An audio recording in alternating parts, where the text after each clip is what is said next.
bonsoir à toutes et à tous. Je suis très content d'être ici parmi vous ce soir. J'appâte un peu avec le titre avec Napoléon, et puis c'est surtout pour moi l'occasion de vous parler d'une bactérie que j'aime beaucoup, sur laquelle je travaille depuis une trentaine d'années en recherche, qui est Helicobacter pylori. Mais on va parler de Napoléon, ne vous inquiétez pas non plus. Donc depuis la mort de Napoléon, le 5 mai 1821, il est mort à l'âge de 51 ans, hein, c'est très jeune quand on a notre regard actuel. Eh bien, les hypothèses ont été très nombreuses, il y a de très nombreuses controverses sur savoir de quoi est mort l'empereur. Vous savez qu'il est mort à Sainte-Hélène, en captivité, prisonnier des Anglais sur cette île au milieu de l'Atlantique, entouré par une espèce de petite cour de proches. Et donc, il y a pas mal d'hypothèses, avec plus ou moins d'arguments scientifiques, certaines assez étayées, d'autres pas tellement étayées. Donc, empoisonnement à l'arsenic, on en parle régulièrement. Peut-être que vous aurez des questions là-dessus. Je ne suis pas un grand spécialiste de ça. Insuffisance rénale, ulcère gastrique perforé, cancer de l'estomac et bien d'autres, parce qu'on lit régulièrement dans la presse différentes hypothèses sur ce décès de ce personnage célèbre.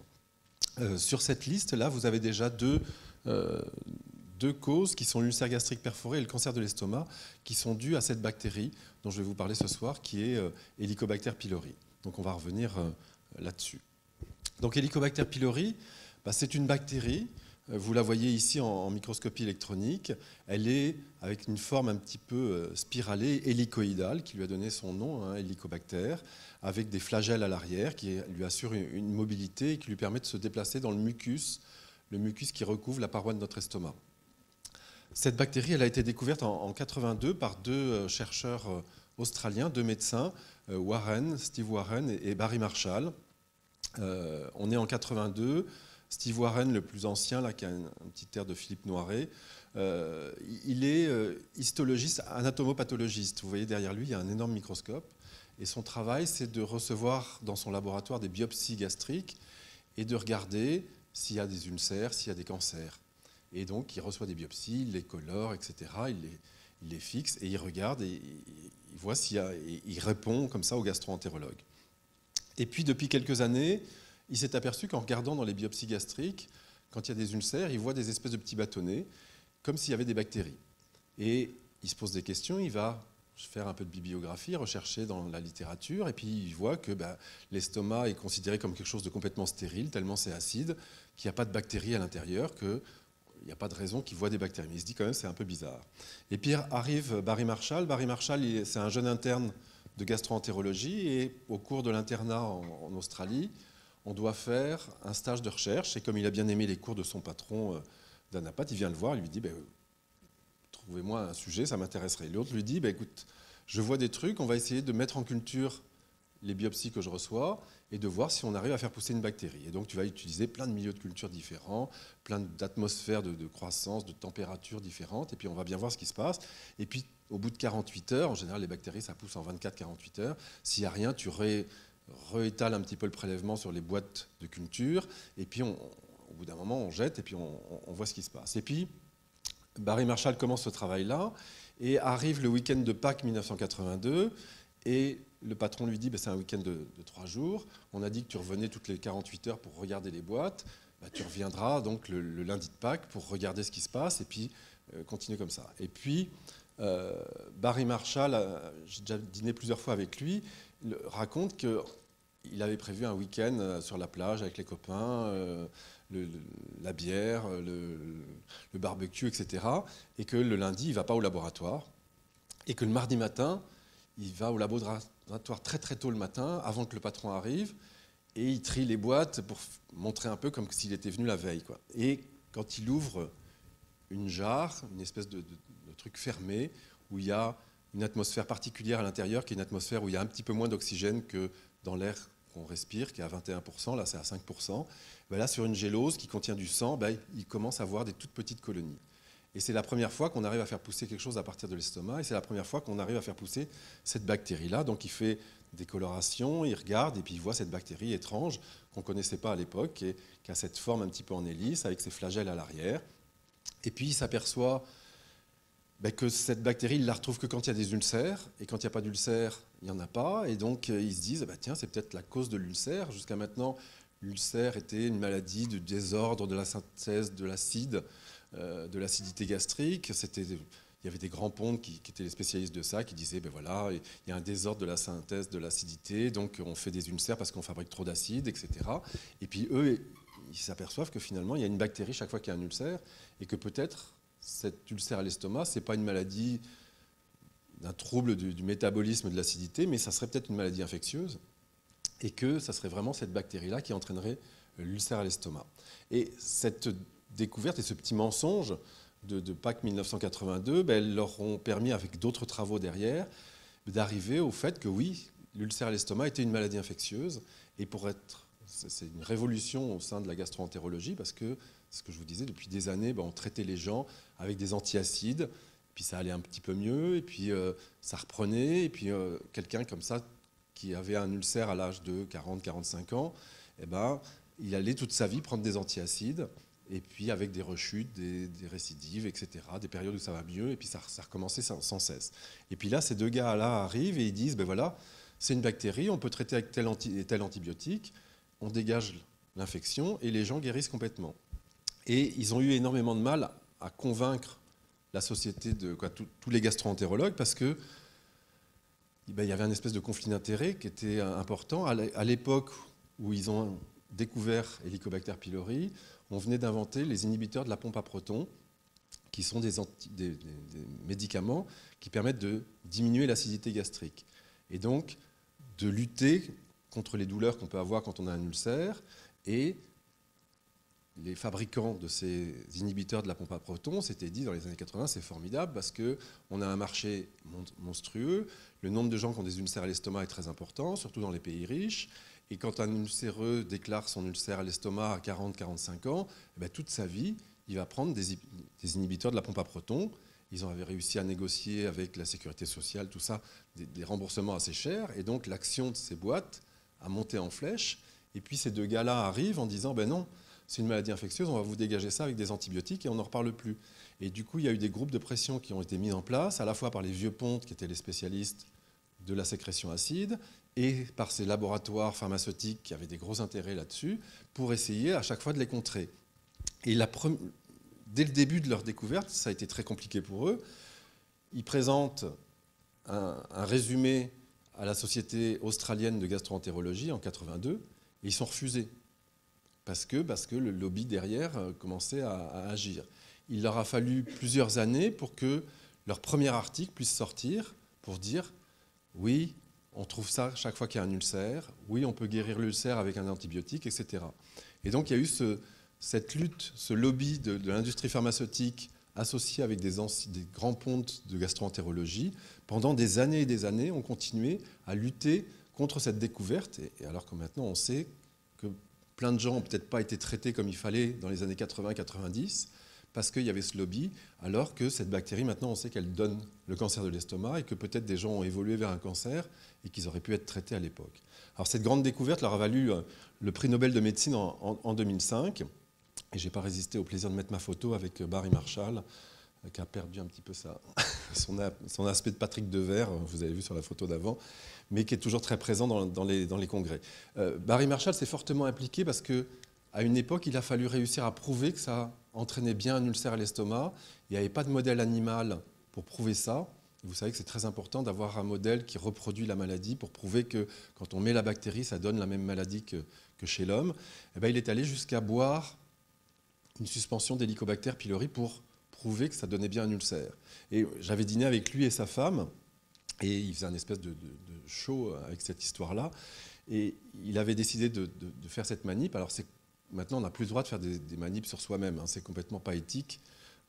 On ne pourrait même pas publier dans une revue scientifique en disant j'ai fait une manip sur moi. Non, c'est absolument interdit. Bon, à l'époque, ça passait encore. Donc il s'est fait faire une fibroscopie par un de ses collègues qui a vérifié que son estomac était magnifique, qu'il n'y avait pas d'ulcère, que tout allait bien. Il a fait une biopsie pour montrer qu'il n'y avait pas la bactérie. Et puis il a bu la suspension d'une bactérie qu'il avait isolée chez un patient qui avait un ulcère. Et puis il a attendu. Et puis il n'a rien dit à sa femme. Et puis au bout d'un moment, il commençait à avoir mal, à se tordre un petit peu. Ça allait, il n'était pas bien. Et puis au bout d'un moment, sa femme lui dit « Mais écoute, Barry, il se passe quelque chose, dis-moi. » « Non, t'inquiète pas, non, tout va bien, tout va bien. » Il arrive à traîner comme ça un petit peu. Et puis au bout d'un moment, elle lui dit « Écoute, non, il faut que tu me dises quelque chose, là, ça va pas, je vois bien que ça va pas. Il lui dit, ben voilà, j'ai fait ça, j'ai bu de l'hélico. Elle me dit, t'es complètement taré. Donc, demain, tu rentres à l'hôpital, tu te traites, je veux plus en entendre parler. Alors lui, il traîne un petit peu, et avant que son couple n'explose, il se fait faire une fibroscopie par un de ses collègues, et il y a un début d'ulcère, il biopsie, il y a la bactérie qui est présente, et donc ça prouve que cette bactérie, en quelques semaines, peut entraîner un ulcère à l'estomac. Donc c'est pour vous dire l'implication que ce chercheur a eu dans sa vie scientifique pour aller jusqu'à expérimenter sur lui-même. Depuis, on sait que cette bactérie, elle colonise l'estomac, la muqueuse gastrique humaine, que l'estomac et que chez l'homme.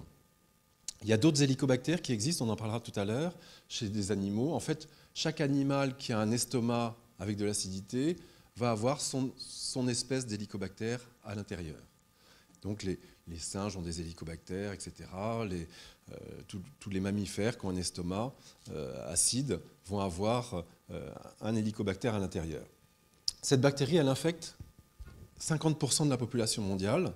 C'est extrêmement fréquent. On verra tout à l'heure qu'en France, c'est 30%, donc ça veut dire qu'il y en a 7 ou 8 dans la pièce qui ont sûrement cette bactérie dans l'estomac. La transmission, elle est interhumaine, puisque c'est que chez l'homme, elle est familiale. On attrape cette bactérie de sa maman et de ses frères et sœurs dans les premières années de notre vie. Ça va entraîner, on va le voir, différentes pathologies, gastrite, ulcère, cancer gastrique. Pas toujours des cancers, hein, heureusement. On verra que c'est 1 à 2% des gens qui sont affectés, mais 1 à 2% de 50% de la population mondiale, c'est quand même extrêmement fréquent. Et puis on a des traitements maintenant qui sont des trithérapies orientées ou des quadrithérapies. On ne viendra pas dans les détails, à moins que vous me posiez des questions sur ces techniques de traitement. On associe en général plusieurs antibiotiques avec un inhibiteur de la pompe à protons. Hein, ce médicament dont je vous ai parlé tout à l'heure, qu'on ne va pas donner toute la vie de l'individu, on va donner 10 jours ou 14 jours, et puis après, on va être débarrassé de la bactérie. Et c'est intéressant parce que ce modèle d'infection est intéressant parce que c'est la seule bactérie qui donne un cancer chez l'homme, et on appelle ça un carcinogène de classe 1. Vous connaissez un carcinogène de classe 1 qui est le tabac. Hein, le tabac entraîne le cancer, et bien Helicobacter pylori entraîne le cancer de l'estomac, au même titre que le tabac entraîne le cancer du poumon. Alors, depuis 1982 et la découverte, on a beaucoup progressé sur cette notion de cancer dont on va reparler parce que Napoléon vraisemblablement avait un cancer de l'estomac. Et puis on n'en parlera pas aujourd'hui, mais à force de traiter les gens avec des antibiotiques contre cette bactérie-là, on a évidemment développé de la résistance aux antibiotiques, ce qui fait qu'on a des échecs de traitement parce qu'il y a des résistances et on a été obligé de changer un petit peu de stratégie dernièrement pour pouvoir adapter les traitements. Mais on ne parlera pas de ça ce soir. Je vous disais, 50% de la population mondiale a cette bactérie dans l'estomac. Il y a des grandes variations de ce pourcentage selon les pays et même à l'intérieur des pays. Vous voyez que dans les pays développés, en Europe, aux États-Unis, je n'ai pas mis le Japon ici, l'Australie, on est à peu près à 30% de la population qui est infectée par cette bactérie. Et puis dès qu'on est dans les pays en développement, on monte à 80, 70, vous voyez 90% sur une étude qui était chez les Inuits, les Esquimaux en Alaska. Donc là, des populations très très fortement infectées. Et puis quand on regarde à l'intérieur des pays, si on regarde en France, tous les gens qui sont originaires des pays où il y a des forts pourcentages, c'est eux qui vont être le plus souvent infectés. Et typiquement en France, toutes les populations issues du Maghreb, d'Afrique, etc., sont plus fortement affectées que les poids-de-vin de souche depuis 18 générations qui ont une prévalence de la maladie qui diminue un petit peu. Cette forte prévalence, elle est fortement liée au bas niveau socio-économique et quand il y a des fratries importantes, je vous ai dit que ça se transmettait avec ses frères et sœurs, plus on a de frères et sœurs, plus on a vécu en promiscuité familiale, plus on a de risques d'avoir transmis la bactérie à l'ensemble de la fratrie. Et donc, bas niveau socio-économique, fratrie importante, là aussi ça en fait une maladie de migrants, une maladie de populations qui ont des difficultés. Il n'y a pas de différence selon le sexe, les hommes sont autant infectés que les femmes. L'infection, elle est acquise dans l'enfance, je vous ai dit, dans les premières années de notre vie. Ce n'est pas quelque chose que vous allez attraper quand vous êtes adulte, vous l'attrapez quand vous êtes tout petit. On a fait des études chez des couples avec un infecté et pas l'autre. Il n'y a jamais de transmission, quoi. Tout ce qu'ils peuvent faire ensemble, il se passe jamais, la bactérie ne passe pas d'un adulte à un autre, elle ne passe que de la maman ou de la nounou aux enfants et puis entre enfants. Alors pourquoi ça passe à cet âge-là et comment ça passe? On ne sait pas très bien. On ne sait pas si ça passe par le haut, par des vomissements, ou si ça passe par le bas au cours d'épisodes de gastro-entérite familiale. On est en période de gastro-entérite. Et ben, c'est au cours de ces moments où tout le monde n'est pas bien, vomit un peu la diarrhée, que ça se transmet visiblement dans les familles. Alors, dans de nombreux pays développés, dont le nôtre, on a une forte chute de la prévalence, du pourcentage de l'infection. Là, je vous ai mis une étude faite par des Finlandais qui ont comparé dans le sang de femmes de 20 à 34 ans, dans le sang de femmes enceintes, qui avaient des bilans comme toute femme enceinte, pour savoir s'il y a la syphilis, le sida, la rubéole, la toxoplasmose. Et ben, ils ont ressorti du congélateur des sérums de 73 et ils ont comparé avec des sérums de 95. Et vous voyez qu'on trouve des anticorps contre Helicobacter pylori en 73 chez 38% des jeunes femmes et chez 12% seulement en 95. Donc une chute très très importante de cette infection dans les pays développés, qu'on trouve un peu partout. Cette publication est très parlante, mais on la retrouve partout. Et en dessous, je vous ai mis deux courbes qui sont le pourcentage de personnes infectées en fonction de l'âge. Et vous avez une première courbe comme ça qui monte tout doucement, pratiquement de 1% par an. C'est celle qu'on observe dans les pays développés.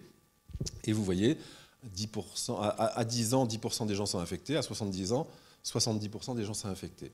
Ça ne veut pas dire qu'il y a des gens qui attrapent encore cette infection à 70 ans. Ça veut juste dire, c'est ce qu'on appelle en médecine un effet cohorte. Ça veut dire que les gens de 70 ans, quand ils ont attrapé cette infection il y a 65 ans, on va dire, ou 67 ans, eh ben 70% de la population était infectée. Et qu'il y a 70 ans, 70% de la population était infectée. Il y a 50 ans, 50%. Et vous voyez, on a une espèce de baisse comme ça qui est très très importante. Quand on fait des études en milieu pédiatrique en France actuellement, ben on ne retrouve pratiquement pas d'infection, à part chez les enfants qui viennent de populations migrantes, là où il y a des fortes prévalences dans leur pays d'origine. La deuxième courbe, c'est la courbe qu'on observe dans les pays en développement. Et là, on a une acquisition très très rapide et pratiquement à 20 ans, tout le monde est infecté. Et donc là, c'est vraiment la courbe de l'infection qui va jusqu'à ce que pratiquement toute la population soit infectée. Donc si on revient à notre histoire de Napoléon, il meurt en 1821. Il est très vraisemblable que même nous, quand on regarde ces chiffres-là, il y a 100 ans, tout le monde devait être infecté en France. C'est ce que nous disent ces courbes. Et que jusqu'au début du XXe siècle, l'humanité entière était infectée par Helicobacter pylori. Et Napoléon Bonaparte, qui est né en 1769, ben, il a dû attraper son hélico comme tout le monde en 1770-71. Et qu'à cette époque-là, tout le monde avait cette infection. Donc il est sûr que Napoléon, comme tout le monde à l'époque, était infecté par Helicobacter pylori. C'est intéressant de voir que cette bactérie, elle a infecté l'humanité depuis toujours. Et qu'on peut se servir de la diversité génétique de cette bactérie pour retrouver la structure des populations humaines. On arrive en étudiant cette bactérie qui est très liée à l'humanité, puisqu'on l'attrape de notre maman et puis on la refile à nos enfants, etc. Et donc c'est un petit peu comme nos gènes, sauf que nos gènes ne varient pas suffisamment pour qu'on voit des petites différences. Alors que la bactérie, elle va beaucoup plus muter et on va pouvoir observer facilement des différences. Et quand on prend des bactéries dans le monde entier, ici en Europe, mais en Afrique, en Asie, en Amérique, etc., et qu'on va étudier le génome de ces bactéries en le séquençant, et qu'on va comparer toutes ces séquences, on arrive à faire des espèces de groupes, où on voit que là, par exemple, en marron, c'est toutes les souches qui sont européennes, que vous voyez que les souches asiatiques qui sont ici sont en vert, elles se regroupent ici, que des souches de l'Afrique du Sud sont en rouge ici, et sont un petit peu à l'écart. Et tout ça, ça nous permet de reconstruire un espèce d'arbre généalogique des hélicobactères transmis dans l'humanité d'un estomac à l'autre au fur et à mesure des centaines de milliers d'années que vit Homo sapiens. Et donc, on voit que l'ancêtre des hélicobactères dans le monde, et peut-être l'ancêtre de l'humanité, du coup, l'ancêtre des Homo sapiens, ils viennent de cette zone-là, qui sont des populations qui sont en Afrique du Sud actuellement, mais qui ont dû migrer au néolithique depuis l'Afrique centrale, où est né Homo sapiens. Et on retrouve dans l'estomac de ces Africains du Sud, qui sont des populations khoïsanes, des gens qui parlent avec des clics dans leur langage, qui sont des populations très ancestrales de chasseurs-cueilleurs, jusqu'à il n'y a pas très longtemps. Et bien ces gens-là ont des hélicobactères qui sont les ancêtres de tous les autres qui ont dérivé à partir de ceci. Et donc ça veut nous dire que ces gens qui vivent dans le bushman là, du sud, de l'Afrique du Sud et qui vivaient jusqu'à il y a 50 ans pratiquement tout nus avec un arc et des flèches, eh ben, c'est sûrement des ancêtres des premiers Homo sapiens qui sont nés dans la corne de l'Afrique et qui ont migré par là, mais qui ont migré après dans tout le reste du monde. Il y a d'autres choses qui sont extrêmement intéressantes. Vous voyez qu'on a cette couleur-là qui est l'Afrique centrale. Eh bien, on retrouve ce violet aux États-Unis, dans les Antilles. En fait, on retrouve la trace de la traite négrière. On retrouve des gens qui sont originaires des côtes africaines, qui ont été raptés et transférés grâce aux bons soins de Rochelet, de Nantais, qui faisaient du trafic triangulaire, et qui ont amené ces populations-là en Amérique et dans tout l'arc antillais pour faire du coton, pour faire de la canne à sucre, etc. Et donc, dans l'estomac de ces gens-là, eh bien, on retrouve leurs traces africaines, puisque leurs hélicobactères sont typiques d'hélicobactères complètement africains. J'ai un collègue qui travaille sur la Polynésie et qui montre que les hélicobactères pylori qu'on trouve chez les Polynésiens eh bien, sont issus d'une île qui est par là, vers Taïwan, d'une tribu qui serait partie il y a 5000 ans, peupler les différentes îles du Pacifique en emportant leurs hélicos dans l'estomac. Et on retrouve cette trace-là dans l'estomac des Polynésiens actuellement. Donc vous voyez, on arrive avec cette bactérie qui est très fortement liée à l'humanité à revoir l'histoire de l'humanité. Donc on arrive avec ça à calculer même des périodes de temps et à voir que, ben oui, on arrive à retracer que les premiers hélicos sont nés par là, ben c'est un peu là où on sort les premiers Homo sapiens, et puis qu'il y a eu des migrations, avec une première sortie d'Afrique, il y a pratiquement 70 à 100 000 ans, puis une deuxième sortie d'Afrique il y a 50 000 ans, c'est ce qu'on retrouve aussi en anthropologie, et puis une migration qui fait que les souches dérivent et vont peupler l'Asie par là, et puis ce retour vers l'Europe avec des souches qui se croisent entre celles qui étaient africaines ici au Moyen-Orient et puis celles qui reviennent d'Asie pour peupler l'Europe, et puis avec un peuplement qui redescend sur le nord de l'Afrique avec des souches qui sont typiquement tout le Maghreb. Les gens du Maghreb sont infectés avec des souches qui sont des souches très proches de toutes celles qu'on peut trouver en France et en Espagne. Donc c'est vraiment, ça montre qu'il y a eu des migrations successives et on le sait parce qu'à une époque, le Sahara était beaucoup plus humide et plein de gens sont descendus, poussés par la calotte glaciaire qui descendait sur l'Europe. Eh bien, on passait le détroit de Gibraltar pour peupler cette zone-là, puis ils sont remontés après quand c'est redevenu sec. Il y a eu au Moyen-Âge des pirates qui ont rapté, on pense que c'est 700 000 personnes qui ont été prises en Europe pour être amenées en Afrique du Nord, au début comme esclaves et puis très vite intégrées dans la population. Donc on a dans toute cette population maghrébine des hélicobactères qui sont des hélicobactères européens et ça veut dire un peu aussi que tous les gens du Maghreb, en fait, c'est la même origine, c'est une origine très européenne. Donc vous voyez, c'est extrêmement intéressant de voir ce qu'on peut faire dire à cette bactérie en récupérant la séquence qu'on trouve dans les bactéries de l'estomac de tous les individus dans le monde entier. Donc je vais passer là-dessus. Et puis du coup, on peut retracer toutes les migrations humaines. On montre que des souches asiatiques ont passé le détroit de Bering il y a 12 000 ans pour peupler toute l'Amérique. Les Indiens d'Amérique, à la fois les Sioux, les Arapaho qu'on connaît bien, et puis même les Indiens d'Amérique du Sud, sont tous descendants de souches asiatiques. Et donc sont des Asiatiques qui sont passés par le détroit de Bering, qui était à sec à l'époque, parce qu'il y a eu une période glaciaire. Et donc vraiment, c'est passionnant, parce qu'on retrace avec cette bactérie plein de choses. Il y a un autre article qui est sorti avec des collègues, c'était au Ladakh, avec dans la même vallée une population musulmane et une population hindouiste, et avec des gens qui étaient en heurts permanents et puis qui réclamaient l'origine dans cette vallée depuis une éternité comme étant soit musulmans, soit hindouistes. Et quand ils ont étudié les hélicobactères de ces deux populations, c'était exactement les mêmes. Donc c'était juste une différence sociale, on va dire, culturelle, qui faisait que ces gens croyaient avoir divergé, mais en fait étaient exactement de la même origine. Alors on trouve des hélicobactères, je vous ai dit, dans l'estomac de plein d'animaux. Donc je vous ai mis Helicobacter pylori, il est ici. Et puis vous voyez qu'on trouve d'autres représentants de cette famille des hélicobactères, mais dans plein d'autres animaux. Et alors ce qui est amusant, c'est que celui qui est le plus proche des Helicobacter pylori, c'est celui-là. Et on s'attendrait à trouver un hélicobactère de grand singe, pour expliquer notre paternité avec les grands singes. Eh ben, on trouve celui du guépard, Acinonychis.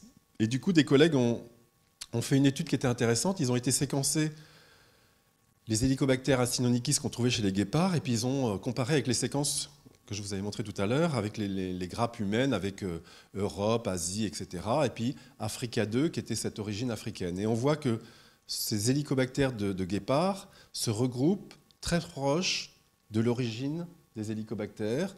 Et ils disent à peu près, il y a 200 000 ans, ça aurait divergé pour donner ces hélicobactères de guépards. Et le titre de leur article, c'est « Qui a mangé qui ?» Parce qu'on peut se poser la question, est-ce que c'est un de nos ancêtres qui a mangé un guépard et qui a attrapé un hélicobactère de guépard, ou est-ce que c'est un guépard qui a mangé un de nos ancêtres dans la savane il y a 200 000 ans et qui a attrapé comme ça cette bactérie? Et en fait, ça serait vraiment la bonne hypothèse, c'est que un de nos ancêtres dans la savane africaine a dû se faire manger par un guépard, et les guépards, ils mangent en premier les viscères, parce que c'est riche en fer, etc. Et il a dû manger l'estomac, et en mangeant l'estomac, c'est infecté avec cet hélicobactère pylori africain de nos origines, et c'est depuis passé dans l'estomac des guépards. Donc vous voyez ce qu'on arrive à faire dire à ces travaux de séquençage et d'études génétiques à partir de ces bactéries, donc c'est assez amusant. Alors qu'est-ce que ça donne, Helicobacter pylori? On se met dans la position où on est un petit bébé, et puis sa maman vient de nous le transmettre. Et ben ça va donner au début une gastrite aiguë. Alors c'est quoi une gastrite? Souvent on dit j'ai une gastrite, c'est quand j'ai bu un peu de vin blanc sucré et puis un peu de chocolat et ça fait mal au ventre. C'est pas du tout ça. Une gastrite, c'est quand il y a dans la muqueuse de l'estomac, là vous avez la muqueuse de l'estomac avec des cryptes, et puis en dessous il y a du tissu conjonctif. Et normalement le tissu conjonctif c'est assez clair, et là il y a plein de petits points. Et ça, ce sont des cellules, ce sont des cellules, des lymphocytes, des polynucléaires qui sont dans la muqueuse et qui sont là parce qu'ils sont attirés, et c'est une inflammation. Quand il y a une inflammation, il y a souvent ces cellules du sang qui passent dans les tissus et qui sont présentes. Donc dès qu'on a Helicobacter pylori, on a cette inflammation, on a une gastrite aiguë. Et puis cette gastrite aiguë, en quelques semaines à quelques mois, elle va s'installer sous forme d'une gastrite chronique. Et puis, si on ne prend pas de traitement antibiotique, si on ne se traite pas contre hélico, ça va rester toute notre vie. Et 85% des gens qui sont infectés par hélico vont avoir cette gastrite chronique stable, mais la plupart du temps complètement asymptomatique, c'est-à-dire qu'ils ne se rendent compte de rien. Ils ont cette bactérie dans l'estomac. Ce n'est pas normal puisque ça donne une inflammation, mais il n'y a pas de symptômes, il n'y a pas de douleur, il n'y a rien du tout, et tout va bien. Donc si cette bactérie restait dans ce cas-là, 85% des gens, c'est quand même assez important, tout irait bien. Malheureusement, il y a 15% des gens qui vont faire d'autres maladies dont je vais vous parler maintenant et qui vont évoluer vers des choses plus graves. Donc en fonction de là où est l'infection dans l'estomac, soit elle est dans le bas de l'estomac, soit elle est dans l'ensemble de l'estomac. Vous avez reconnu, c'est un petit dessin que j'ai fait qui n'est pas terrible, mais bon, on reconnaît la forme de l'estomac avec l'œsophage qui arrive par là, l'estomac ici, et puis le duodénum qui commence ici, puis vous aurez tout l'intestin qui est en dessous. Donc là, l'infection se met dans le bas de l'estomac, et on va avoir une hypersécrétion acide. Vous savez que dans l'estomac, on a des cellules qui fabriquent de l'acide chlorhydrique. Et ces cellules, elles sont dans le haut de l'estomac, et dans le bas, il y a des cellules qui régulent cette activité. C'est-à-dire que là, ça fabrique de l'acidité descend, et là, il y a des cellules qui disent « Ah, tiens, il y a de l'acide, je vais envoyer un espèce de frein pour freiner un peu cette sécrétion acide, pour ne pas en fabriquer trop. » Et là, comme on a une infection ici, avec une inflammation ici, on détruit les cellules qui régulent cette synthèse, et du coup, ça va s'emballer, il n'y a plus de frein, et celles-là vont sécréter de l'acidité. Cette acidité va descendre. Tant qu'elle reste dans l'estomac, tout va bien, parce que la paroi de l'estomac, elle est vraiment faite pour supporter l'acidité.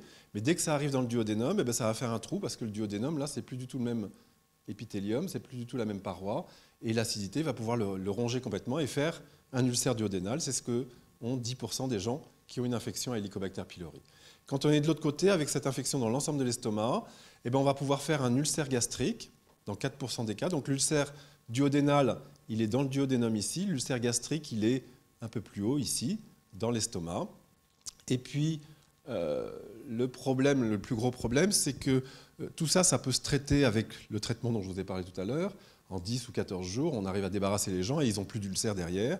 Et puis, des gens qui ne se rendent compte de rien vont avoir une évolution qui va aller vers différentes étapes, comme ça, qui vont mener jusqu'au cancer de l'estomac. Et donc 1% des personnes qui sont affectées vont déclarer un cancer de l'estomac. 1%, ce n'est pas grand-chose, sauf que 1% de 50% de la population, c'est énorme. Et en France, on a 6 000 nouveaux cas de cancer par an, de cancer de l'estomac, dû à Helicobacter pylori. 99% des cancers de l'estomac, c'est dû à cette infection par Helicobacter pylori.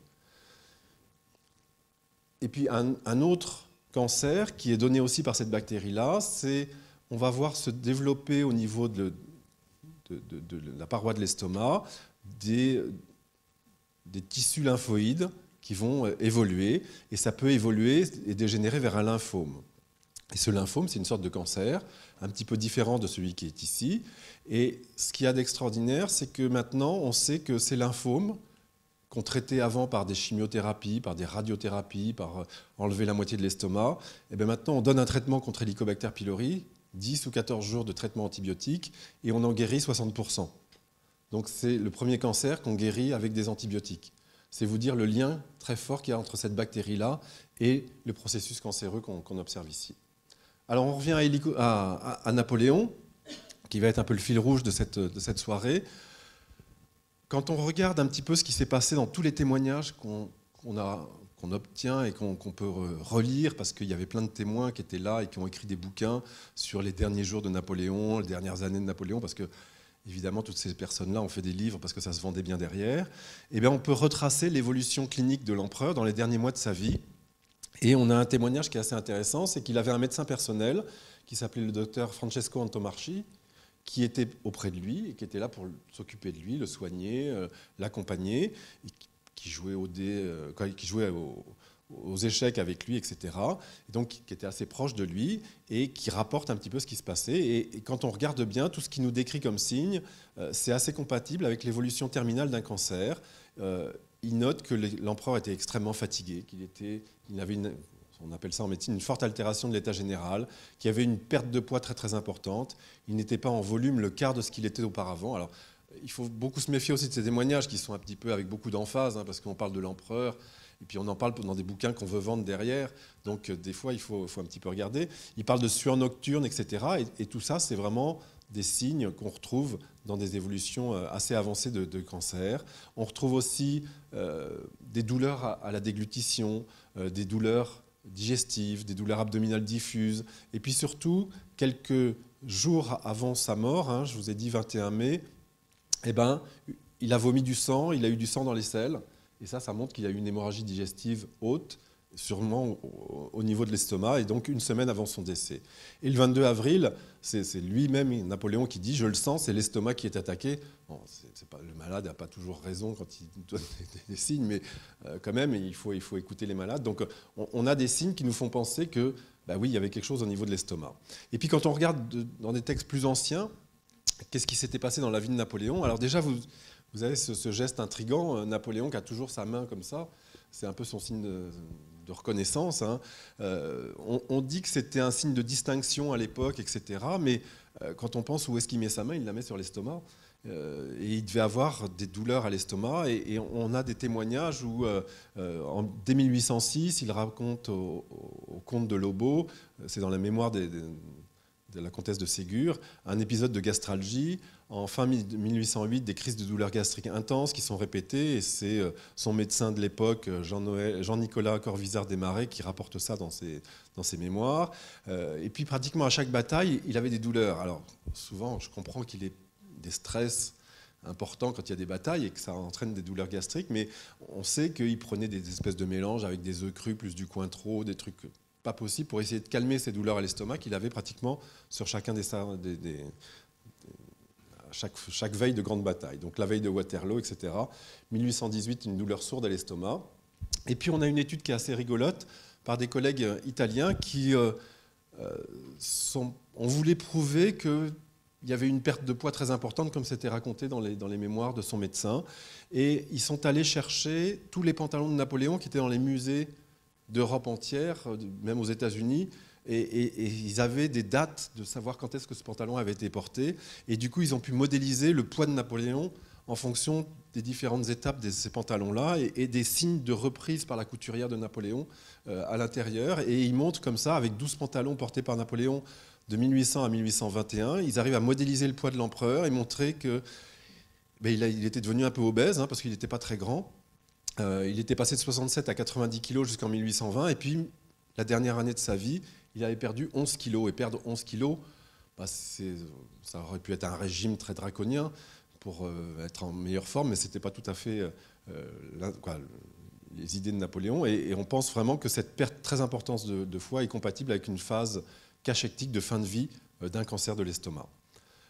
On a des arguments autopsiques, et son médecin qui l'avait suivi pendant toute sa période à Sainte-Hélène, le docteur Francesco Antomarchi, était anatomiste, et quand il est mort, il a disséqué son client pour voir un peu ce qui se passait. Et puis il devait le faire, on verra que Napoléon l'avait demandé, et puis même les Anglais ont exigé qu'il y ait aussi une autopsie.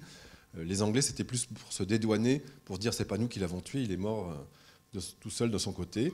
Et donc Antomarchi a disséqué, et on a toujours la trousse de dissection d'Antomarchi. Alors il y a eu un masque mortuaire qui a été fait de Napoléon, et puis ce croquis qui montre l'abdomen ouvert avec la dissection qui est en cours. Et il nous explique, il nous relate ça dans un de ses rapports. L'estomac est rempli en partie d'une substance liquide noirâtre, d'une odeur piquante et désagréable, et c'est typique de la présence de sang en décomposition dans l'estomac. Il est le siège d'un ulcère cancéreux fort étendu. Alors cancéreux à l'époque, ils maniaient ça n'importe comment, puisqu'ils n'avaient pas d'anatomopathologie, ils n'avaient pas de cytologiste qui regardait les cellules et qui disait oui, il y a un cancer ou pas. Donc on met du cancéreux, des fois on n'en met pas, des fois on parle de squeer. On ne sait pas très bien ce que ça veut dire, mais on a quelque chose qui est très très étendu, vous voyez, qui fait plus de 10 cm, avec un trou, une perforation de 6 mm, bouché par une adhérence au lobe hépatique gauche. Donc voilà, et puis assistent à cette autopsie d'autres médecins, évidemment les médecins anglais, parce qu'il fallait contrôler tout ce qui se passait. Et on a aussi des rapports d'autopsie rédigés par Archibald Arnott, qui était médecin de marine, qui était là aussi pour surveiller ce qui se passait, et qui était présent lors de l'autopsie, qui ne savait pas disséquer, mais qui a tout noté de ce qui se passait, et qui conclut également un cancer gastrique. Alors, même si ça diffère un petit peu pour l'aspect des ganglions. On a un gros problème avec ces rapports d'autopsie d'Antomarchi, c'est qu'il en a fait 4, qui ne sont pas toujours constants, et on sait que l'un d'entre eux est un plagiat. On a retrouvé qu'il avait lu un article quelques semaines avant la mort de l'empereur, une revue médicale qu'il avait reçue, et qu'il a recopié un chapitre entier qui racontait l'autopsie de quelqu'un qui avait un cancer de l'estomac. Donc c'est un petit peu embêtant, parce que qui dit la vérité? Alors on essaie de croiser et d'avoir des choses, et cette lésion très étendue de plus de 10 cm est très très importante. Et des collègues américains ont repris ça, et ont repris tous les dossiers de gens qui sont morts d'un cancer. Ils en ont repris 2000 pour calculer la taille de l'ulcère, parce que c'est souvent un ulcère qui dégénère et qui donne un cancer, par rapport à des gens qui n'ont qu'un ulcère à l'estomac. Et ils ont vu que dès qu'on passait 7 cm, c'était 90% de risque que ça soit un cancer. Et donc là, au-delà, on est à 10 cm, et c'est fortement en faveur de quelque chose qui n'est plus un ulcère de l'estomac, mais qui est un cancer. Alors on a vu tout à l'heure cette cascade d'événements qui ramène jusqu'au cancer, et qu'a peut-être vécu Napoléon. Donc l'infection dans sa jeunesse, la gastrite aiguë, la gastrite chronique, et puis comme on est dans une infection sur l'ensemble de l'estomac, on va vers une atrophie, une métaplasie, et puis un cancer dans 1 à 3% des cas. Et cette cascade d'événements a été bien décrite dès les années 70, avant qu'on découvre Helicobacter pylori par un médecin américain, Correa, qui nous décrivait que quand on prenait 100 personnes qui avaient une gastrite, si on regardait au fur et à mesure de la révolution sur une dizaine d'années, il y en avait 50 qui allaient avoir une atrophie, 40 qui allaient avoir une métaplasie, 8 une dysplasie, et 1 à 3 qui allaient avoir un cancer. Ce que ne savait pas ce médecin américain, c'est que pour avoir cette gastrite, il faut avoir Helicobacter, et que s'il n'y a pas Helicobacter, il n'y a pas de gastrite chronique active, et qui fait évoluer dans cette direction-là. Cette épidémiologie du cancer gastrique, vous vous rappelez tout à l'heure, je vous ai mis la carte avec le pourcentage de personnes infectées dans les différents pays. On va voir que c'est un petit peu différent sur les cancers. Le cancer de l'estomac, c'est la quatrième cause de cancer, et c'est un cancer qui est méchant, et donc vous voyez qui double les autres comme cause de mort par cancer. Parce que c'est un cancer qui est dans un estomac, qui est dans un organe mou, et qui ne va pas s'exprimer rapidement. Il va falloir que ça soit déjà un gros volume, genre la taille d'une orange ou d'une pamplemousse, pour que ça commence à parler, à faire mal, ou à perforer, ou à empêcher le passage des aliments, etc. Et puis c'est un cancer qui arrive chez des personnes plutôt âgées. Ça n'arrive pas avant 60, 70, 80 ans. Donc vous voyez, l'âge moyen, c'est 75 ans à peu près. Et donc c'est souvent un cancer qui ne parle pas beaucoup. Et quand ça commence à parler, c'est souvent avec déjà des métastases. Et l'espérance de vie de ce cancer, on dit que l'espérance de vie à 5 ans est de 20% seulement. C'est-à-dire que quand on a découvert un cancer de l'estomac chez quelqu'un, 5 ans après, quand on regarde 100 personnes, il n'y en a que 20 qui sont encore survivants. Donc ça veut dire que ce n'est pas très bon comme cancer et que ça entraîne pas mal de décès. Il y a une grande discordance entre la prévalence de l'infection et l'incidence du cancer. Je vous mets l'incidence, c'est le nombre de nouveaux cas par an pour 100 000 habitants. Vous voyez qu'en Europe, on est entre 1 et 15 pour 100 000 habitants. 1, c'est plutôt dans le nord de l'Europe, 15, c'est au Portugal, c'est là qu'on a le chiffre le plus important. Et puis vous voyez que dans des pays où il y a une très forte présence de la maladie, 80% des gens qui sont infectés, on n'est qu'à 5 pour 100 000 qui vont faire un cancer. 5 pour 100 000 là aussi. Et puis par contre, un truc qui interpelle, c'est qu'au Japon, où on était à 30% de la population, c'est un pays développé, on a 90 pour 100 000 habitants japonais qui vont faire un cancer de l'estomac. Donc une incidence très très élevée. Et là, c'est les questions qu'on se pose à chaque fois qu'il y a des histoires comme ça. C'est qu'est-ce qui se passe chez les Japonais ? Est-ce que c'est parce qu'ils sont japonais, qu'ils ont une génétique particulière ? Est-ce que c'est parce qu'ils ont un hélicobactère particulier ? Vous avez vu tout à l'heure les migrations humaines et l'évolution des hélicobactères. Est-ce qu'ils ont un hélicobactère plus agressif ? Ou alors est-ce que c'est l'environnement ? Alors c'est quoi l'environnement pour une bactérie qui est dans l'estomac ? Est-ce qu'ils mangent des choses particulières ? C'est sûr qu'ils mangent des choses particulières, les Japonais. Mais est-ce que c'est ça qui compte aussi ? On verra, on discutera un petit peu de ces différentes influences et ces différents facteurs qui font que pourquoi une bactérie chez quelqu'un va donner rien du tout, c'est-à-dire une gastrite qui va être sans signe, et puis chez d'autres personnes va arriver jusqu'à un cancer. Donc on va revoir ça tous ensemble. C'est ce qu'on appelle le déterminisme pathologique. Et ce déterminisme pathologique, comme chaque fois dans une maladie infectieuse, il y a 3 partenaires. Il y a l'hôte, la personne qui est infectée, il y a la bactérie, et puis il y a l'environnement. Et puis chacun de ces facteurs va interagir avec les autres. Et on va regarder chacun de ces facteurs ensemble. Quand on regarde du côté de l'hôte, on sait depuis très longtemps, même avant qu'on découvre Helicobacter pylori, qu'il y a une susceptibilité génétique à faire des cancers de l'estomac et qu'il y a des familles qui font des cancers de l'estomac et d'autres qui n'en font pas. Et donc il y a un risque familial. S'il y a un antécédent de cancer de l'estomac dans une famille, avec une grand-mère qui déclare un cancer à 80 ans, ça veut dire que pour les membres de cette famille-là, le risque peut être multiplié par 20 de faire un cancer par rapport à la population générale. Et ça, on le sait depuis très longtemps. Et on a découvert récemment qu'il y avait des mutations dans certains gènes qui pouvaient peut-être expliquer ça. Et c'est des mutations qui ont lieu dans des gènes qui s'appellent l'interleukine 1 bêta, le récepteur antagoniste de l'interleukine, etc. Les interleukines, ce sont des médiateurs de l'inflammation. Vous vous rappelez tout à l'heure, je vous ai dit, quand il y a Helicobacter, ça entraîne de l'inflammation.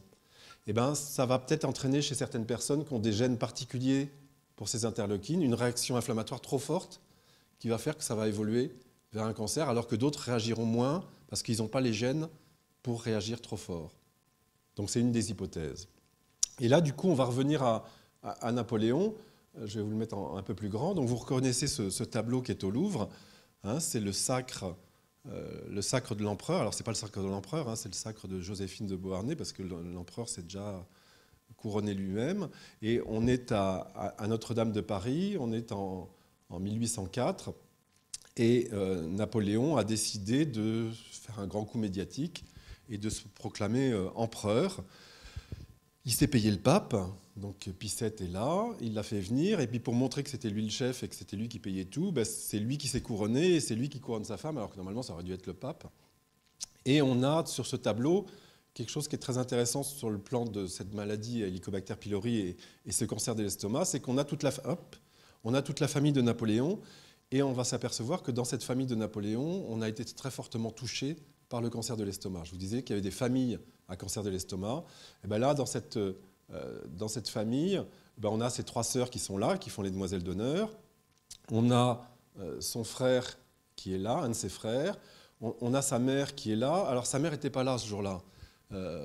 elle faisait la gueule, il s'était engueulé la veille, mais il avait dit à David, tu mets ma mère, parce que sinon ça va faire des histoires, donc tu la mets. Mais à côté de sa mère, il n'y a personne, parce que son père est vraisemblablement mort d'un cancer de l'estomac des années auparavant, et puis son grand-père, qui n'est pas là non plus, est lui aussi vraisemblablement mort d'un cancer de l'estomac. Alors il y a plein d'autres gens célèbres, hein, il y a des représentants de la grande porte des Turcs, etc. Quoi. Il y a vraiment du beau monde. Il fallait faire un beau casting. Et quand on reprend ce facteur de risque génétique dans la famille de Napoléon, on reprend son arbre généalogique avec Napoléon qui est ici. Il avait un frère aîné, et puis vous voyez 1, 2, 3, 4, 5, 6, 7, 8 frères et sœurs. Hein, vous vous rappelez tout à l'heure le facteur de risque d'avoir une grande fratrie pour transmettre cette bactérie-là. Et bien dans cette grande fratrie, on a lui qui est vraisemblablement mort d'un cancer de l'estomac, et puis on en a son frère Lucien, sa sœur Elisa, sa sœur Pauline, sa petite sœur Caroline, qui sont avec, on va le voir juste après, des descriptions. Certains sont morts, ils avaient mal à l'estomac, d'autres ont été même autopsiés. On n'a pas d'anatomopathologie pour nous prouver que c'était un cancer, mais quand même on a pas mal de choses. On a son père, on a son grand-père. Donc si on reprend par le haut, son grand-père Joseph serait mort d'un cancer de l'estomac, mais il n'y a pas eu d'autopsie. Son père Charles est décédé après 2 années de vomissements, de douleurs de l'estomac et d'une perte de poids. Il avait été autopsié à Montpellier par le docteur Bousquet. On a le rapport d'autopsie qui montre une tumeur indurée de la taille d'une pomme de terre localisée à la grande courbure et qui conclut à un cancer de l'estomac. Lucien, qui est ici, son deuxième frère, est mort à 65 ans se plaignant de douleurs de l'estomac. Un cancer de gastrique fut suspecté. Sa sœur Elisa est morte à 43 ans, hein, c'est super jeune, d'un cancer, de quelque chose qui ressemble à un cancer de l'estomac. Pauline, deuxième sœur, se plaignait de douleurs gastriques, elle est décédée à 44 ans. Caroline, la plus petite sœur, est décédée à 56 ans. 2 lésions ont été découvertes à l'autopsie, une à l'estomac et une au côlon, et son médecin, le docteur Pléfer, concluait un cancer gastrique. Donc vous voyez, on n'a pas d'argument formel parce qu'on n'a pas les anapathes de ces trucs-là, mais on a quand même une famille qui représente un petit peu ce facteur de risque familial, même très, très, très fort, parce que c'est quand même assez exceptionnel d'avoir autant de membres, 7 membres au premier ou au second degré, 5 d'une fratrie de 8, et on a 3 rapports d'autopsie pour étayer ça. On revient à mon histoire d'hélicobacter. On a vu les facteurs liés à l'hôte. Maintenant, on va regarder les facteurs qui sont liés à l'environnement, et ce sont des facteurs nutritionnels.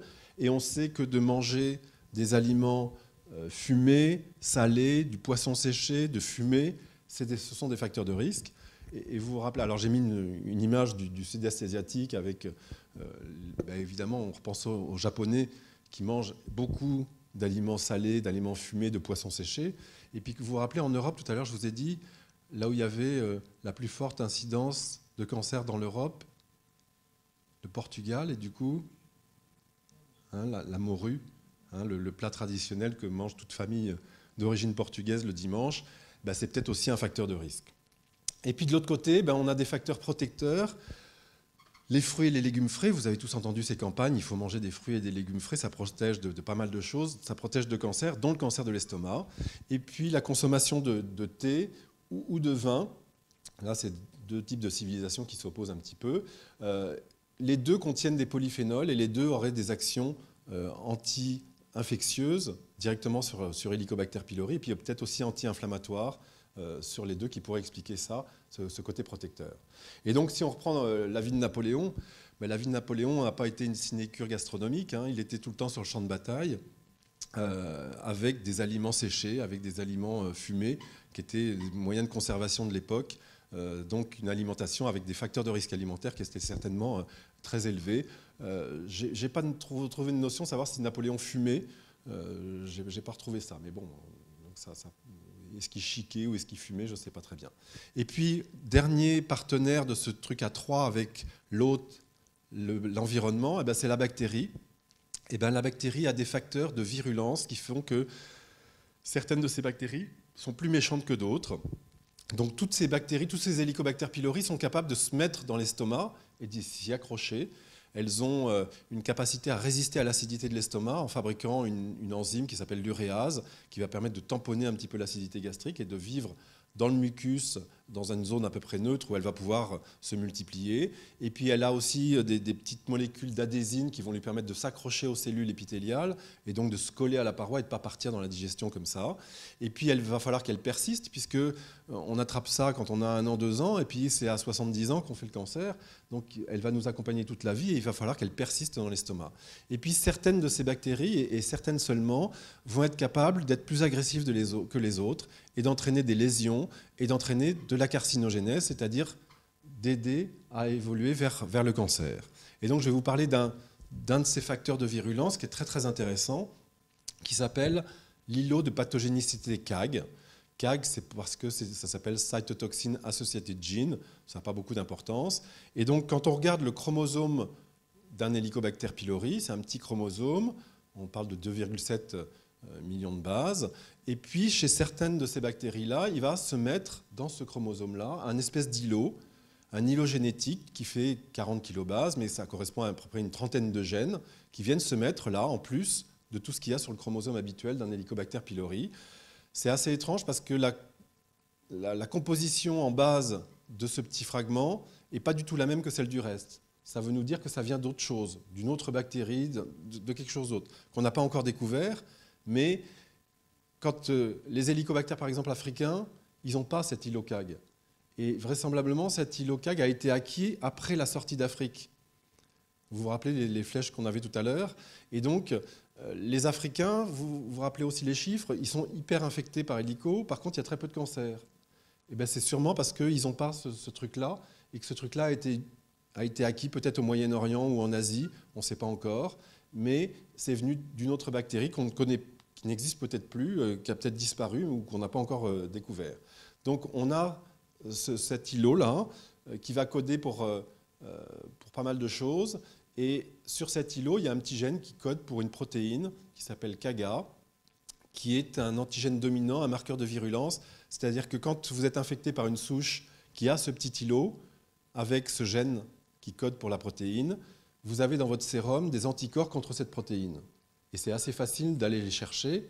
Et on s'aperçoit que tous les gens qui ont un cancer, ils ont des anticorps contre KAGA, en plus des anticorps contre Helicobacter pylori. Et donc c'est un facteur, c'est un marqueur de virulence assez facile. En allant chercher ça, on peut savoir si la personne a été infectée par une souche qui est plus méchante et qui va pouvoir entraîner le cancer. Alors on va voir comment ça peut entraîner le cancer. Qu'est-ce que c'est cet îlot, ces 30 gènes? C'est une trentaine de gènes avec ce petit gène au bout là, qui s'appelle le gène KAGA, qui code pour cette protéine KAGA. Et on va voir comment ça marche, c'est un truc assez extraordinaire. Tout cet îlot va coder pour la fabrication d'une espèce de seringue moléculaire. On est là avec Helicobacter, on est là avec la cellule de l'estomac, et là vous voyez ça code pour un espèce de truc, c'est vraiment comme une seringue, et ça va permettre d'injecter dans la cellule humaine la protéine KAGA. Et on a des très belles images faites par des collègues allemands où on voit Helicobacter pylori avec sa forme particulière, avec son petit flagelle qui est ici. Et puis vous voyez ces espèces de spicules qui sont là. On grossit, puis on voit ces spicules-là.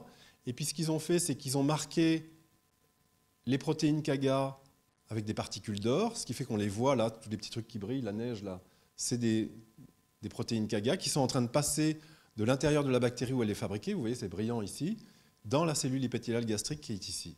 Donc là on a l'image d'une bactérie qui est en train d'injecter une protéine bactérienne dans la cellule épithéliale grâce à toute cette machinerie qui est codée par tous les gènes qui sont ici. Et qu'est-ce qui se passe ensuite? Une fois qu'elle rentre dans l'estomac, dans la cellule de l'estomac, c'est extraordinaire parce qu'elle va piéger la machinerie humaine, elle va être reconnue par des protéines humaines qui n'ont rien à voir avec des protéines bactériennes, mais qui vont faire une espèce de cascade d'événements qui font qu'on aboutit à une espèce d'activation qui va vers le cancer. Et on retrouve exactement la même activation quand on a, par exemple, le papillomavirus qui donne le cancer du col de l'utérus. C'est exactement le même truc. Donc ça veut dire que cette bactérie qui vit avec nous depuis le début de l'humanité, elle a réussi à détourner notre machinerie cellulaire pour faire aboutir à quelque chose qui fait naître le cancer. C'est assez une intimité très très forte qui montre que la bactérie arrive à s'immiscer dans notre machinerie à nous. Donc on revient à Napoléon. Qui a tué Napoléon? Helicobacter pylori, la bactérie qui donne le cancer. Donc on a des arguments cliniques, vous vous rappelez, Napoléon qui a mal à l'estomac, qui saigne et qui vomit du sang quelques jours avant de mourir, qui a une diarrhée avec du sang digéré. On a des arguments autopsiques avec une lésion qui est très très importante, qui fait 10 cm, qui fait fortement penser à un cancer. On a des arguments épidémiologiques. Déjà, à l'époque, tout le monde était infecté, donc il avait obligatoirement Helicobacter pylori. Des facteurs liés à l'hôte, avec cette susceptibilité familiale, on a vu toute cette famille largement touchée par le cancer de l'estomac. Des facteurs de risque alimentaire, avec une alimentation très en faveur de l'évolution vers le cancer. Et puis, par contre, on n'a pas les facteurs de virulence bactérienne, parce qu'on n'a pas la bactérie de Napoléon, pour savoir si elle a cet héliocag qui permettrait d'évoluer vers le cancer de l'estomac. On a une localisation de l'infection et des lésions qui est très en faveur. Donc, qu'est-ce qui nous manque pour dire que Napoléon est vraiment mort d'un cancer de l'estomac dû à Helicobacter pylori? C'est une confirmation histologique. Ce que faisait Warren dans son laboratoire dans les années 80, c'est regarder une biopsie de l'estomac de Napoléon et dire oui, il y a des cellules cancéreuses.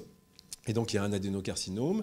Et puis, c'est d'essayer d'avoir la bactérie qui était là et de montrer que cet Helicobacter pylori chez Napoléon avait cet héliocag qui permettait l'injection et l'évolution vers le cancer. Donc il faudrait pouvoir analyser l'estomac de Napoléon et ça serait vraiment super intéressant, mais vous allez voir qu'on se dit c'est foutu, peut-être pas, vous allez voir, c'est la fin de mon topo où on a peut-être une possibilité. Alors comment est-ce qu'on diagnostique chez quelqu'un qui va bien et qui n'est pas mort depuis 200 ans Helicobacter pylori? On a plein de méthodes. On peut aller faire une fibroscopie, on appelle ça une méthode invasive, et puis aller voir si cette bactérie est capable de... Vous vous rappelez tout à l'heure, elle a cette enzyme, cette uréase qui permet de tamponner l'acidité gastrique. On peut faire l'anapate comme faisait Warren, c'est-à-dire regarder les tissus, regarder les glandes et voir si on voit des petits bâtonnets, des petites bactéries à l'intérieur. On peut faire de la culture de la bactérie, comme avait fait Barry Marshall avec ses géloses, où il fallait attendre un peu plus que 48 heures pour que ça commence à pousser. Maintenant, on peut aller chercher les gènes de la bactérie par des systèmes de PCR, d'amplification génique qui vont directement chercher les gènes. Et puis, on peut faire des techniques non invasives. Donc, on n'a pas besoin de faire une fibroscopie. On peut faire un test respiratoire. Là, je travaille beaucoup avec la Tunisie, le Maroc. Là, c'est une dame qui est du sud tunisien avec son habit traditionnel et qui est en train de souffler dans le ballon. Et en fait, on lui a fait boire de l'urée marquée avec du carbone 13. Et puis, on laisse blobloter ça dans son estomac. Si elle a un hélicobactère, il y a de l'uréase qui va dégrader l'urée en ammoniac et en CO2 marqué au carbone 13. Et dans son air expiré, on va retrouver du carbone 13 qu'on va pouvoir mesurer avec un appareil derrière qui est très très simple, qu'on peut avoir dans n'importe quel labo. Et donc, on voit si c'est positif, ça veut dire qu'il y a un hélico dans l'estomac. On peut regarder dans les selles des patients s'il y a des antigènes. On peut faire dans le sang des patients. Je vous ai dit tout à l'heure, on peut faire des prises de sang pour faire de la sérologie. Donc, vous voyez, on a toute une panoplie.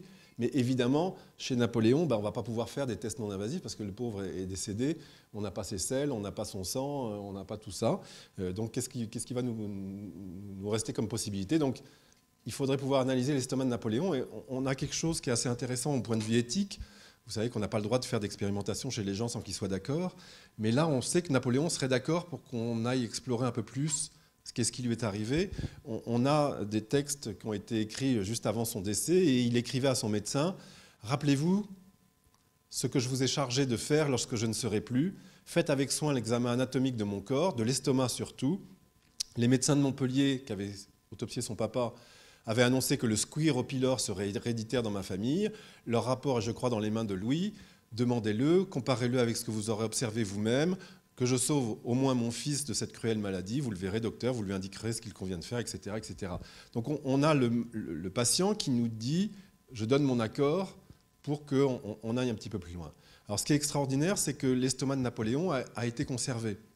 Quand on lit le rapport d'autopsie de Antomarchi, qu'il avait découpé, il écrit « J'avais terminé cette triste opération, je détachais le cœur ». Alors il nous décrit le cœur de l'empereur, quelque chose d'extraordinaire, un cœur de battant, de dragon, de lion, etc. Bon.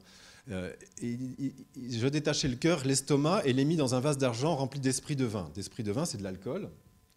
Je laissais le premier de ses organes, c'est-à-dire le cœur, dans le vase qu'il avait d'abord reçu, et je mis le second dans un autre de même métal, donc en argent, de forme cylindrique, qui faisait des grosses fautes d'orthographe, qui servait à serrer l'éponge de Napoléon. Serrer l'éponge, c'est que quand il était sur le champ de bataille, son éponge pour s'essuyer, pour se laver, il la mettait dans ce récipient en argent, et puis il la serrait, et puis il fermait le truc comme ça, hermétique. C'était un moyen de garder son éponge à peu près propre.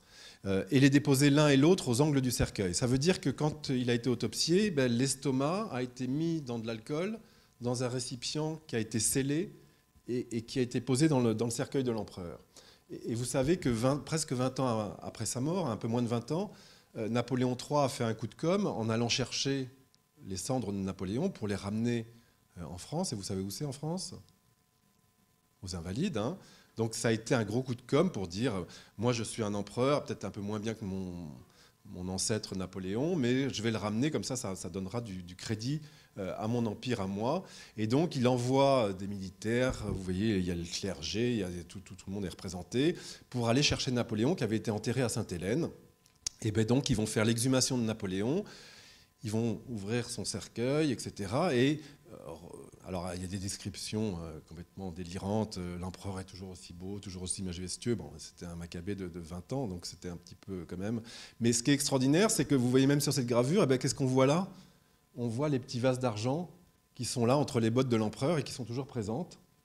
Et on sait qu'ils ont ouvert, ils s'étaient dit on va refaire une autopsie, on va voir un petit peu. Puis le général qui était là, le général Bougot, je ne sais plus comment il s'appelle, a dit non, on ne touche pas à l'empereur, on referme.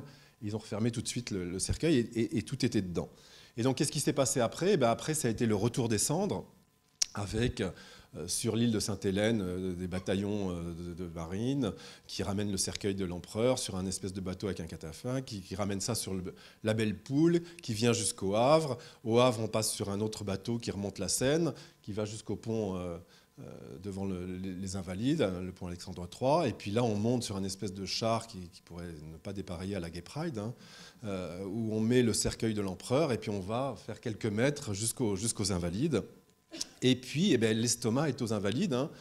Donc les Invalides avec ces 7 couches superposées. Il y a le cercueil de Napoléon, un truc plombé, un autre en bois, d'ébène, etc. Et on arrive jusqu'à, je ne sais plus ce que c'est comme pierre, mais c'est des trucs assez extraordinaires, un petit peu d'inspiration pharaonique. Hein. Et donc Napoléon est toujours là, il est aux Invalides, et puis entre ses jambes, il y a ce pot en argent avec son estomac. Et donc j'ai écrit une proposition d'étude que j'ai envoyée aux généraux, à plusieurs généraux à Paris, pour leur proposer de récupérer juste ce vase, d'entrouvrir le cercueil et de récupérer ce vase pour pouvoir faire une étude histologique et puis d'aller voir, parce que dans quelque chose qui est conservé dans l'alcool, pour nous qui faisons de la microbiologie moléculaire, qui allons chercher les gènes, c'est extraordinaire parce que c'est le meilleur moyen de conserver du tissu et conserver des gènes de bactéries. Et donc, on pourrait extraire l'ADN, faire des PCR, faire du séquençage, etc.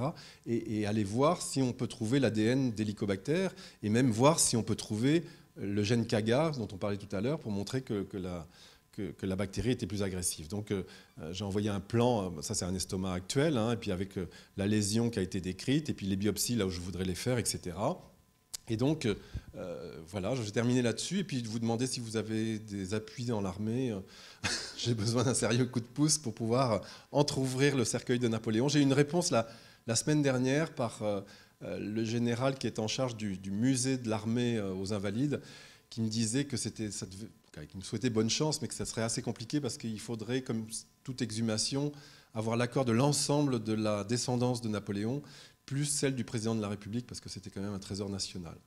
Mais bon, j'attends vos appuis pour relancer cette demande. Et sinon, je suis prêt à répondre à vos questions.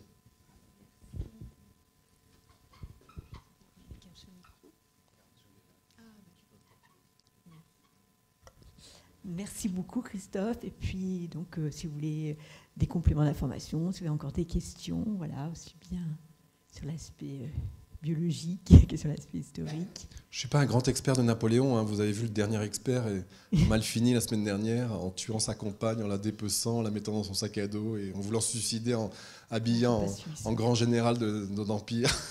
C'était assez triste.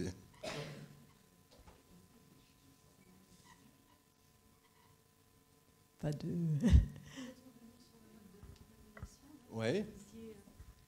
Vous disiez que en fait, la contamination se fait par la famille ou la mère. Alors, on sait que c'est la maman ou les frères et sœurs, parce que quand on fait des profils génétiques, on voit très bien si on a la souche de la maman, la souche des frères et sœurs, qu'on a la souche de sa maman ou de ses frères et sœurs ou de sa nounou, parce qu'on ne vit pas toujours avec sa maman dans les premières années de sa vie.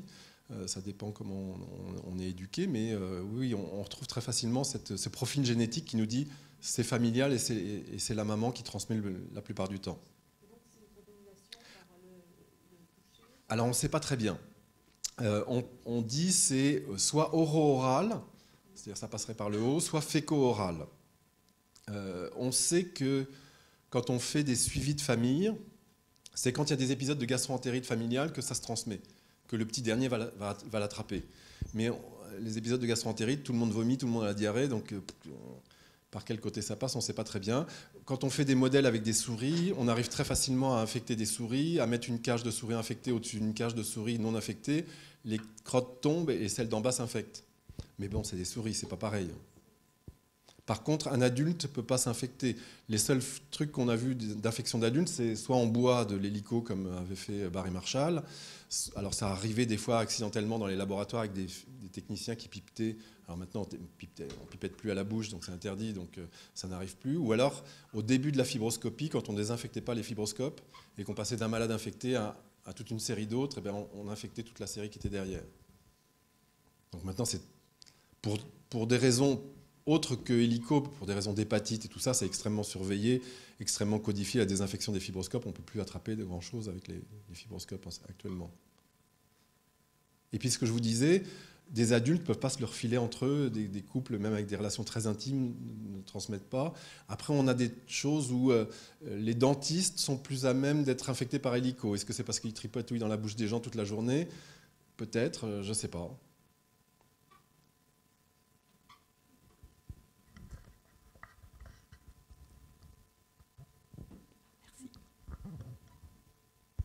Je voudrais revenir moi, sur la méthode qu'on utilise pour le soigner, ça. Ouais. Au début, j'ai cru comprendre que c'était relativement facile par je ne sais plus quel moyen. Et après, ça finit par des trithérapies. Ouais. Là, j'ai pas bien donc, suivi. dès le début, on s'est aperçu qu'un seul d'antibiotiques, ça ne marchait pas. Et qu'il fallait absolument que l'estomac soit neutre pour que les antibiotiques marchent. Parce que les antibiotiques sont débobinés par l'acidité. Donc, on met déjà un inhibiteur de la pompe à protons pour faire un pH neutre. Et après, on met des antibiotiques et un seul marche à 60%. Et deux marchent à 95%. Sauf qu'au début, c'était comme ça. Avec deux plus un IPP, c'était très bien. On était à 95% de réussite, c'était assez acceptable. Et puis, on a développé des résistances, ce qui fait qu'un des deux antibiotiques ne marche plus et qu'on redescend à 60%. Et donc, à un moment, jusqu'à il y a 5-6 ans, les gastro-entérologues proposaient de mettre 3-4 antibiotiques. Là, moi, je travaille sur le microbiote aussi. Le microbiote prend un sacré coup quand on prend 4 antibiotiques comme ça pendant 14 jours. Et donc maintenant, on en revient à une stratégie qui est celle qu'on devrait employer sur la plupart des infections. C'est on va faire l'antibiogramme, on va savoir à quoi c'est sensible, à quoi c'est résistant, et là, on traite avec ce qui marche. Alors c'est sûr que ça coûte plus cher, c'est un peu plus compliqué, mais finalement, on a même montré que dans des modèles économiques que c'était moins cher que d'aller n'importe comment et d'avoir des échecs et de recommencer, etc. Donc maintenant, on fait du traitement orienté sur les résultats d'une PCR ou d'une culture et qui nous donne la sensibilité de la bactérie.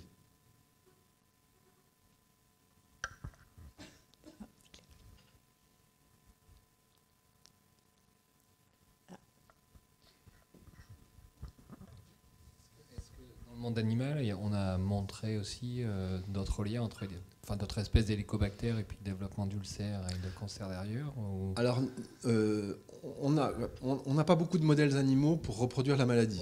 Vous avez vu, Barry Marshall avait dû avaler parce qu'on peut infecter des souris, mais elles ne vont rien faire, juste une gastrite. Chez les singes, on arrive, en mettant l'hélico de l'homme, à entraîner un ulcère, mais pas de cancer.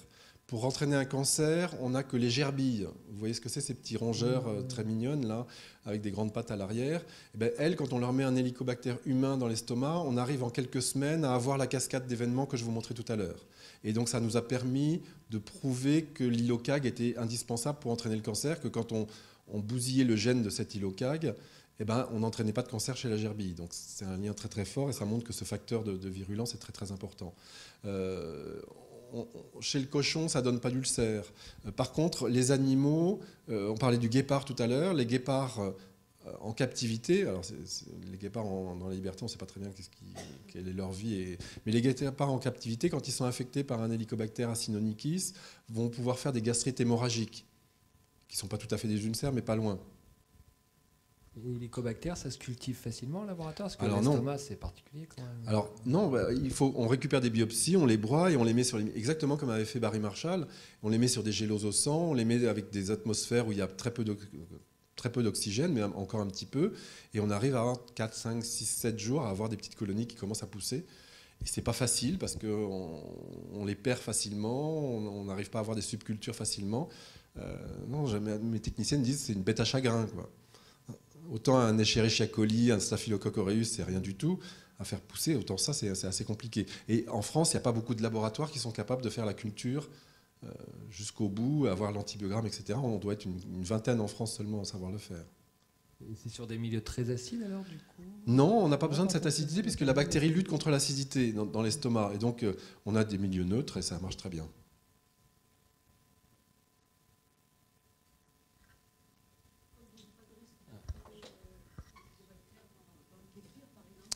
Non. Il y a des études épidémiologiques qui montrent qu'il y a peut-être un lien avec la qualité de l'eau, de distribution de l'eau. J'ai travaillé là-dessus un petit peu. Quand il est dans l'estomac, il a cette forme hélicoïdale très belle et tout ça qu'on voit bien au microscope. Et puis, évidemment, il passe dans la digestion. Il y en a un petit peu qui passe dans la digestion. Et là, il devient ce qu'on appelle tout rond, sous forme cocoïde. Et cette forme cocoïde, il y a encore un peu de vie dedans. Mais pas mal de collègues disent mais non, c'est une forme de dégénérescence, de mort. Mais peut-être que ça arriverait jusqu'au sel et ça pourrait contaminer. Quand il y a des villages où il y a de l'eau au puits seulement ou en citerne, on a plus de transmission d'hélicobactères que des villages où il y a l'eau du robinet.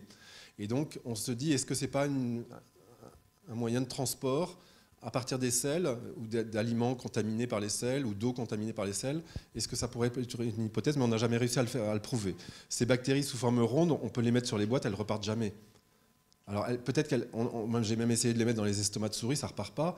Il faudrait faire l'expérience de le mettre dans l'estomac humain, mais là éthiquement, je ne peux pas mettre une bactérie qui donne le cancer dans l'estomac de volontaires sains. J'aurais jamais l'accord d'un comité d'éthique. Je ne vais pas demander des volontaires. Deux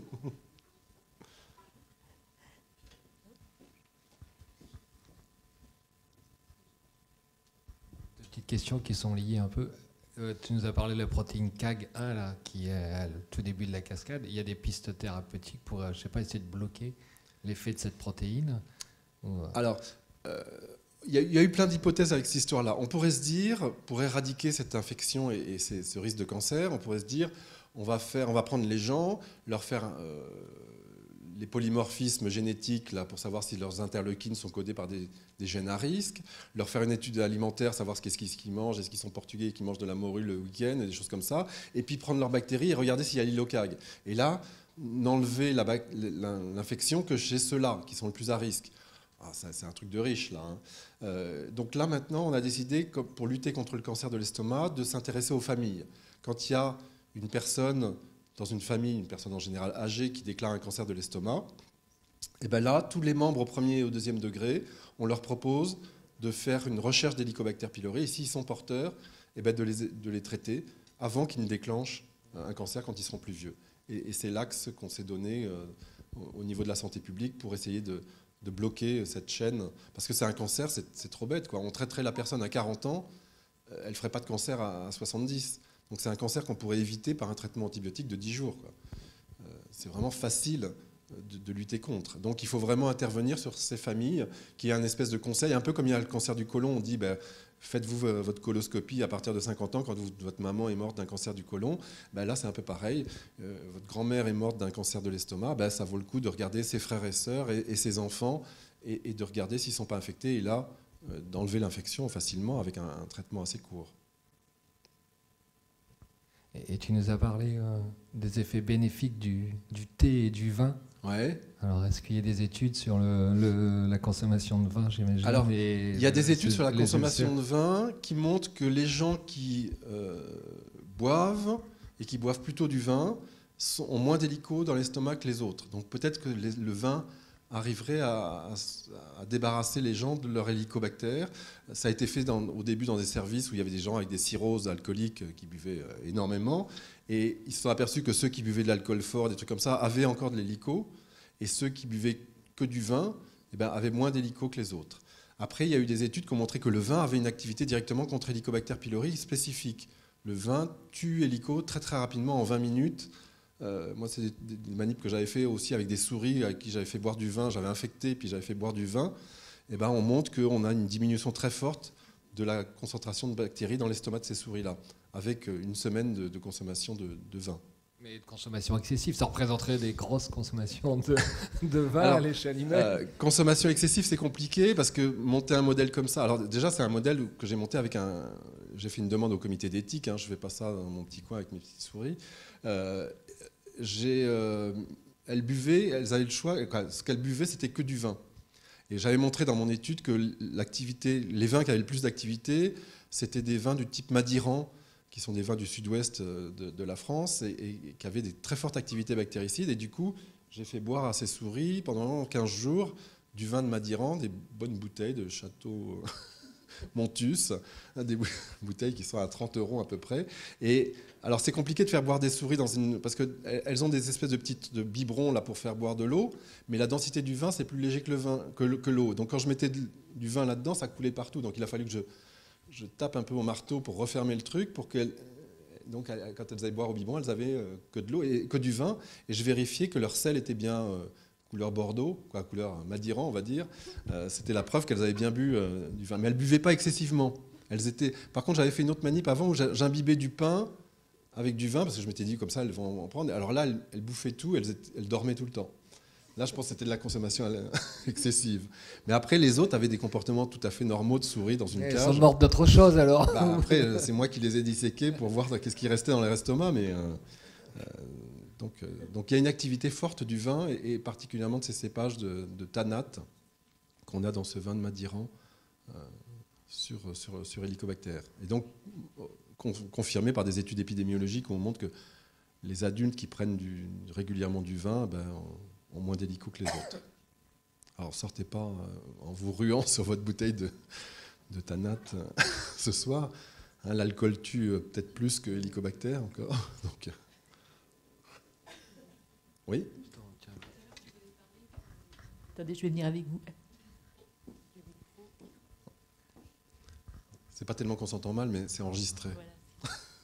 Tout à l'heure, vous avez dit que la bactérie ne se transmet pas par le père, donc par la mère ou la nourrice. Mais ça, c'est culturel, c'est parce que les papas ne s'occupent pas des bébés. Oui, d'accord. C'est tout. Mais moi qui m'occupe beaucoup de ma fille, je pense que c'est peut-être moi qui lui ai transmis. Mais du coup, son grand-père et son père avaient eu un cancer et ses frères et sœurs aussi. Et du coup, est-ce qu'on peut dire que sa mère avait la bactérie ou est-ce que certainement, oui. D'accord. Oui. Dans cette famille, c'est ce que je disais tout à l'heure.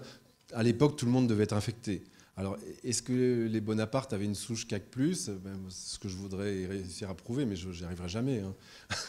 J'envoie des lettres à des généraux, mais certains ne me répondent pas, et puis d'autres me disent « vous n'avez aucune chance ». Donc bon, on verra.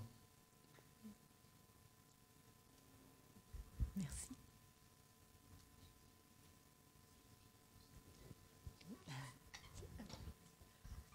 Oui, donc je voudrais redemander par rapport au thé, en plus du vin, dans quelle mesure le thé agit, le thé vert ou le thé noir ou autre.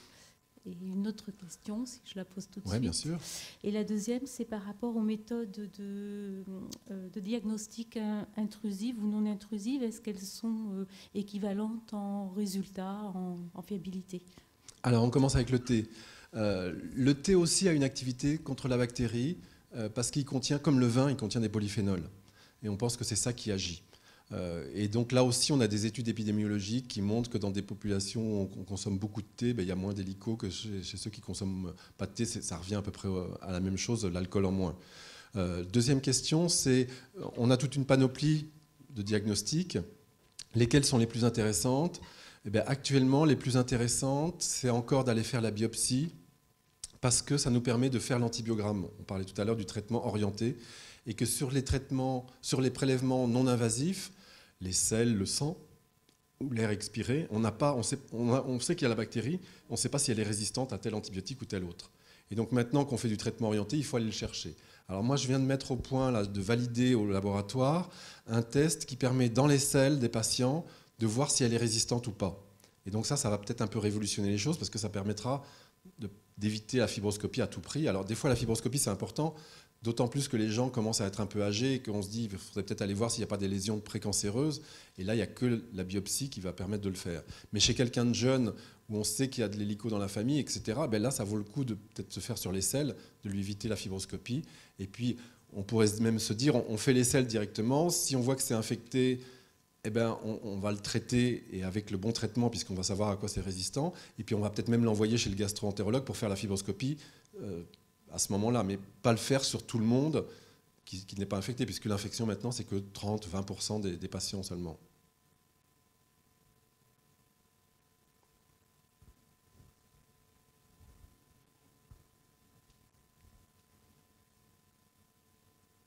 Plus de questions? Ben, on va donc clore la soirée. Merci encore à Christophe Burucoa. Merci à vous pour vos questions. Et c'était vraiment très, très intéressant. Bonne fin de soirée à tous. À bientôt. Merci beaucoup.